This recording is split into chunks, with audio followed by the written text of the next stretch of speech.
everyone, so this video is about how I became a vegan, or something.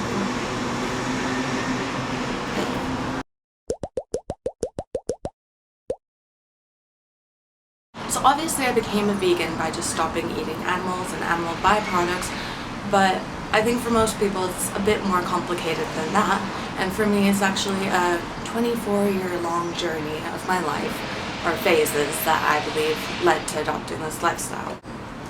So phase 1, love animals, inanimate and real. Since I was really little, I've loved animals so much. It first started with this huge obsession with stuffed animals, which actually lasted until now. She's so cute but so old.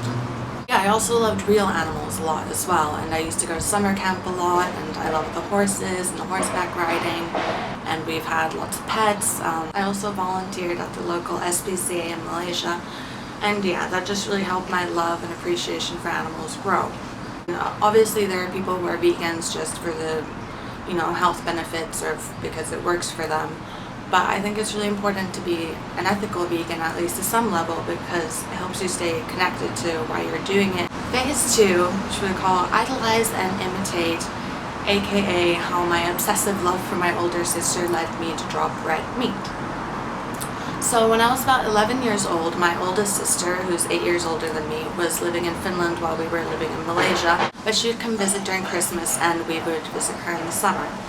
And anytime that I was around her, I was, as she used to call me, like a buzzing bee, just constantly around her. When she was around 19, she stopped eating red meat, and being the little copycat idolizer that I was, I stopped eating red meat too. So I quit eating red meat, and it really wasn't a big deal, and I think because I did it when I was so young, it was especially easy.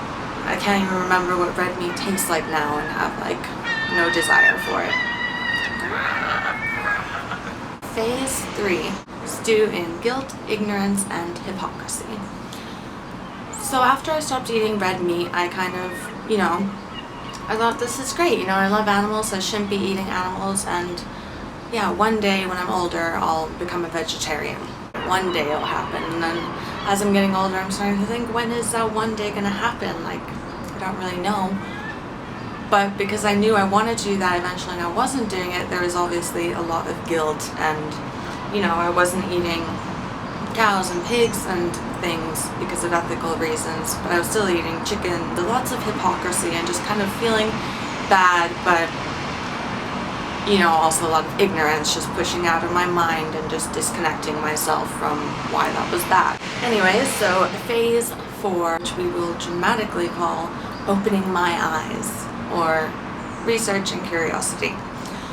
So in 2014, my oldest sister, who I told you about before, became a vegan.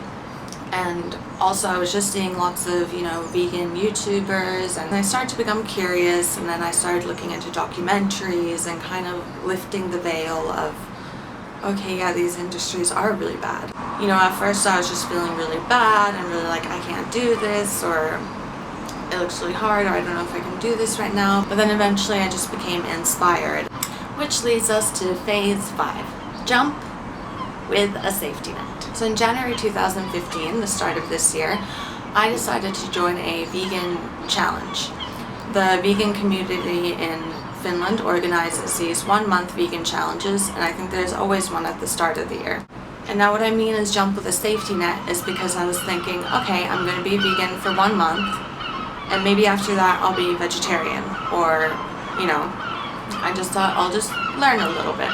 Also with the Facebook community and all these other people also trying it for the first time, it was, lots of support online. So when I started the 1-month challenge, like I said, I really didn't think I was going to become vegan after it. I remember during the first week going to the shop and looking at Ben & Jerry's ice creams and being oh, in 3 weeks I'm gonna go so crazy and I'm gonna buy 2 of those.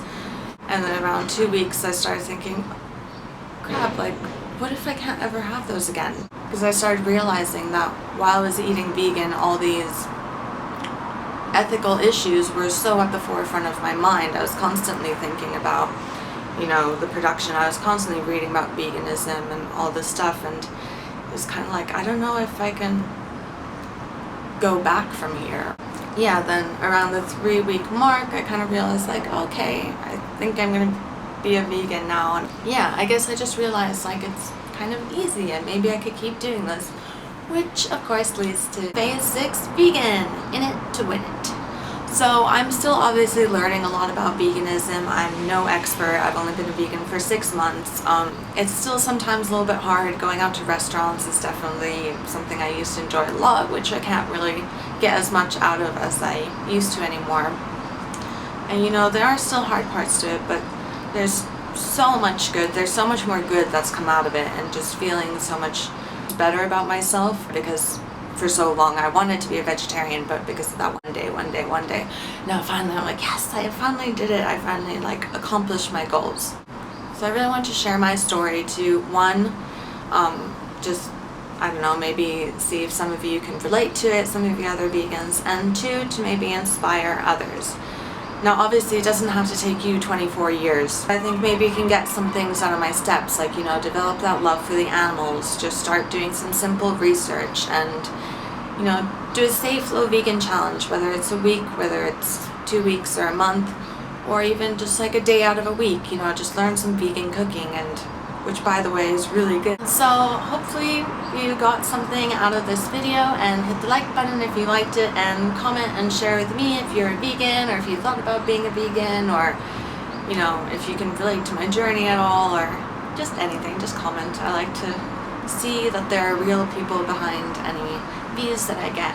So anyways, thank you for watching. Okay, bye.